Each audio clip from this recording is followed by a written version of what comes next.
مثلا مبلغ التأمين المدفوع كان 500,000 جنيه علشان نأمن على المخزن أو على العربية، المخزن والعربية بمليون جنيه. كانت الخسارة بتاعتي 300,000 جنيه.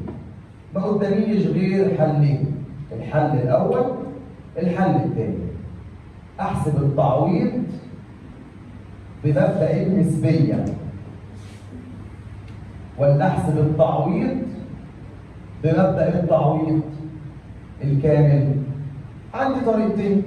الطريقة الأولى أسهل منها مفيش. عوض الراجل بأي خسارة يخسرها، التعويض بيساوي الخسارة كلها. لو الخسارة 100 ادي للراجل 100، لو الخسارة 200 اديله ال 200، 300 اديله ال 300، 500 اديله ال 500. بص بقى لو هنا 700 500 بس اللي هياخدها، 800 500 بس اللي هياخدها، 900 500 بس اللي هياخدها. لأن أنا لما بعوضه في مبدأ التعويض فبقول له يا فندم التعويض بيكون بيساوي خسائرك، بس بشرط حد أدنى حد أقصى المبلغ المدفوع. أنا مش عارف إيه القرف ده.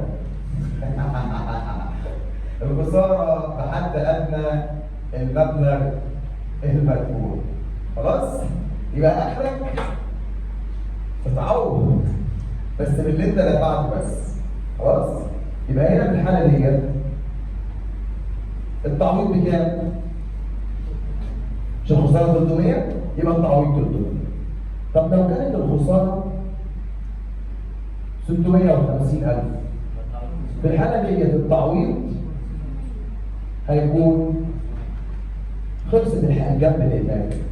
ده ايه المشكلة؟ تعال بقى التاني ده ناصح. قال لك يا حبيبي لا، هي نسبية، مش العربية كلها عاملة مليون جنيه. هو انت مغطي العربية كلها ولا مغطي نصها؟ ده فعل كام؟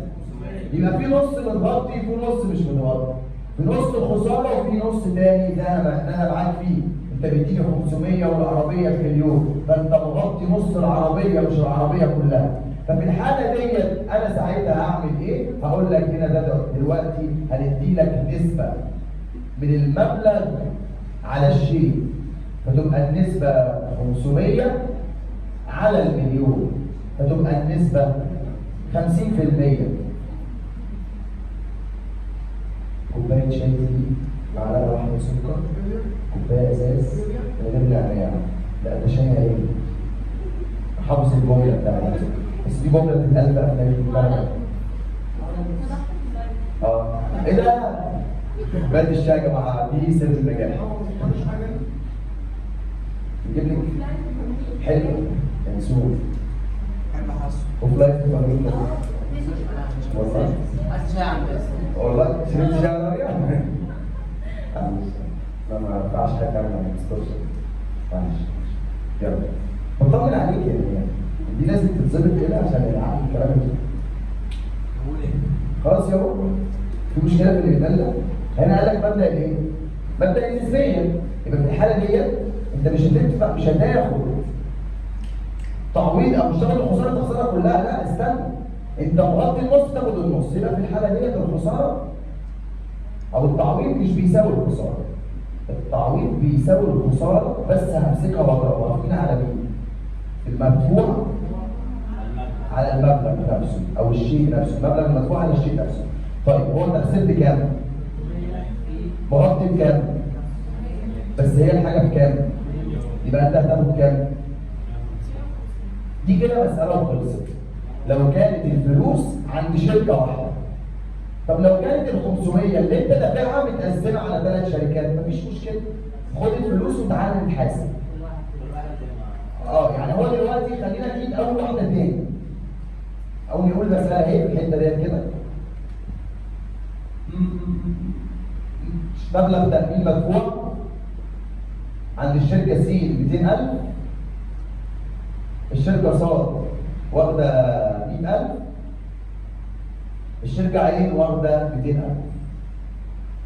والشيء نفسه اللي هو العربيه او السياره ديت كانت بمليون جنيه. تعرضت لخساره، الخساره ديت 300,000 جنيه. حل يلا وفقا لمبدأ التعويض.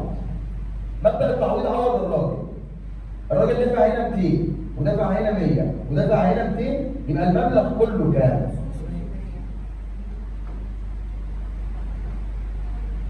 والشيء نفسه كام؟ والخساره نفسها كام؟ وفي مبدأ التعويض قلت لك ان يخسر فلوس اديها له كلها، يبقى في الحاله ديت التعويض هيساوي ايه؟ هيساوي الخساره. التعويض كله للثلاث شركات بيساوي الخساره، يعني بيساوي كام؟ بس عايزين نطلع بقى س، نطلع ص، نطلع ع. هم 300,000 اخدهم من س ولا 300,000 اخدهم من ص ولا 300,000 اخدهم من ع، ولا كله نسبه من الفلوس اللي خدها؟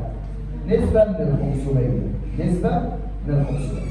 هو انت يا عم س يا شركه س، هو انت كنت واخده كام يا سين؟ س واخده 200، يبقى في 200 على 500. طب وانت يا ص واخده كام؟ 100 من 500. وانت يا علي واخد كام؟ تقريبا كده 120 60. حد يحسب عشان دي هبله، بس انت حسيت ان هو رقم حقيقي. بس كده يبقى انت اصلا حقيقيه مش هبله. خلاص خلصت بس.